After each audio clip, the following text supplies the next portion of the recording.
Masih ingat kan kira-kira setahun yang lalu jalanan di Sri Lanka itu penuh sama kemarahan massa. Negaranya bangkrut total. Krisis ekonomi yang benar-benar parah bikin jutaan orang sengsara. Nah, pertanyaannya, gimana ceritanya negara yang tadinya dipuji-puji sebagai contoh sukses, kok bisa hancur lebur kayak gitu? Oke, yuk kita bedah bareng-bareng bom utang Sri Lanka ini. Di balik semua angka ekonomi yang bikin pusing, ada cerita manusianya. Ini kisah Sanjaya, umurnya 19 tahun, seorang pasien kanker. Keluarganya itu benar-benar berjuang setengah mati buat nyari obat. Seperti yang bisa kita lihat dari kutipan ini, harga obat itu naiknya gila-gilaan, 3-4 kali lipat.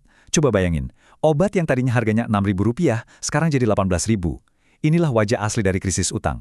Dan dampaknya ke manusia, wah masif banget. Lihat angka ini, 7 juta. Ini bukan sekedar angka loh, ini jumlah orang yang jatuh miskin di Sri Lanka. Bayangin, itu sepertiga dari total populasi mereka.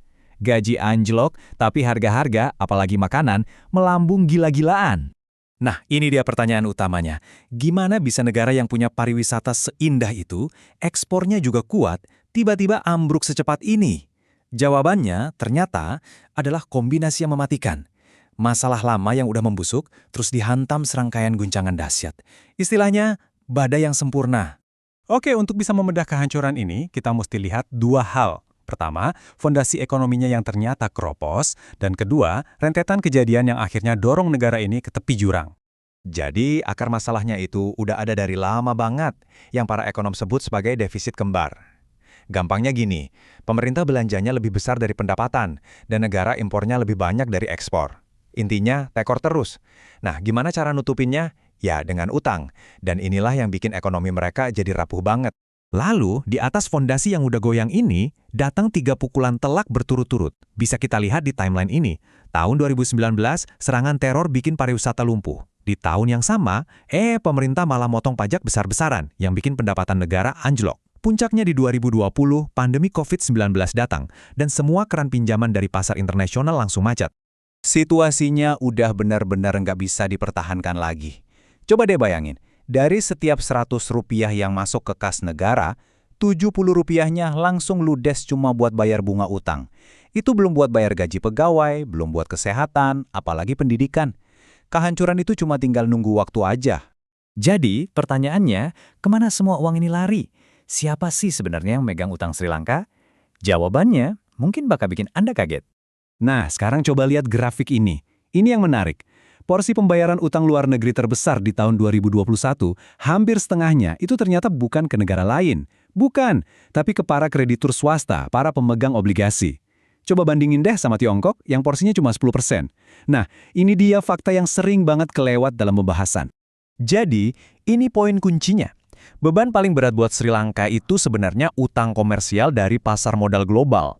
Utang obligasi kayak gini bunganya tuh mencekik banget. Rata-rata 7,5% dalam dolar.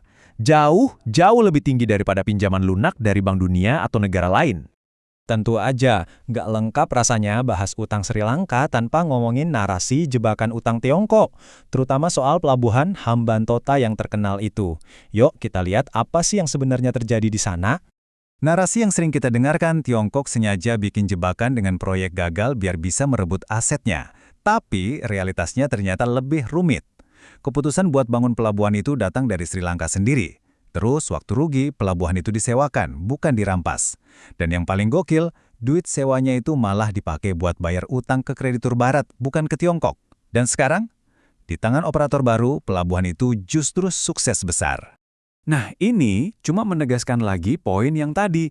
Walaupun Tiongkok itu pemberi pinjaman yang besar, ya, tapi tekanan pembayaran yang paling gede dan paling mendesak buat Sri Lanka itu datangnya dari utang obligasi swasta yang bunganya selangit.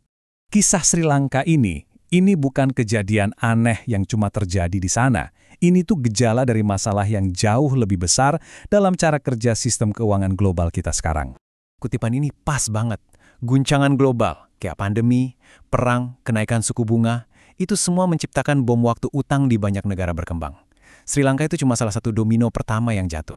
Grafik ini nunjukin betapa nggak adilnya sistem keuangan global. Coba lihat bedanya, negara-negara Afrika rata-rata bayar bunga hampir 12%, sementara Jerman cuma 1,5%. Negara berkembang itu dipaksa bayar lebih mahal karena dianggap berisiko tinggi. Tapi giliran krisis beneran datang, nggak ada tuh jaring pengaman yang adil buat mereka. Nah, ini dia inti masalah sistemiknya. Kalau perusahaan bangkrut, kan ada pengadilan kebangkrutan. Prosesnya jelas. Tapi kalau negara yang bangkrut, nggak ada mekanisme kayak gitu. Prosesnya jadi kacau balau, lama, dan ujung-ujungnya rakyat biasalah yang nanggung penderitaan paling besar. Sekarang pas Sri Lanka lagi coba buat bangkit lagi, ada dua visi yang sangat-sangat berbeda tentang jalan mana yang harus mereka ambil. Oke, jadi ada dua jalan yang beda banget. Di satu sisi, ada jalur IMF. Lakukan penghematan, naikin pajak, potong subsidi, biar bisa dapat pinjaman baru dan dipercaya lagi sama pasar modal internasional. Di sisi lain, ada jalur alternatif dari akar rumput. Jangan lihat keluar, tapi lihat ke dalam. Bangun kemandirian pangan sama industri lokal biar nggak terlalu bergantung sama impor. Visi alternatif ini fokusnya ke solusi praktis. Daripada ngejar utang baru, mereka bilang, mending perkuat apa yang kita punya. Ayo hidupkan lagi koperasi nelayan, tingkatkan produksi beras dan susu lokal, dan investasikan di transportasi umum biar hemat bahan bakar. Tujuannya adalah membangun ekonomi yang kuat dari dalam. Nah, ini nih yang jadi pertanyaan paling mendasar dari orang-orang yang skeptis sama jalur IMF. Mereka bilang gini, oke, kalau tujuan akhirnya cuma biar Sri Lanka bisa ngutang lagi dari pasar yang sama, dengan bunga yang sama-sama mencekik, ya bukannya itu sama aja kayak kita nyiapin bom waktu buat krisis berikutnya? Inilah kenapa kisah Sri Lanka itu penting banget buat kita semua. Ini bukan cuma cerita tentang satu negara. Dengan puluhan negara lain yang udah diambang krisis serupa, jalan yang dipilih Sri Lanka ini bisa jadi cetak biru buat dunia, entah sebagai sebuah peringatan atau sebagai contoh jalan keluar yang baru. Pada akhirnya, Sri Lanka itu ada di persimpangan jalan yang sangat krusial. Apakah mereka akan coba menambal sistem lama yang jelas-jelas sudah gagal, atau mereka bakal berani menggunakan krisis ini untuk membangun sesuatu yang baru, yang lebih adil dan lebih kuat? Jawabannya bukan cuma menentukan nasib jutaan warganya, tapi mungkin juga bisa jadi penentu arah bagi dunia.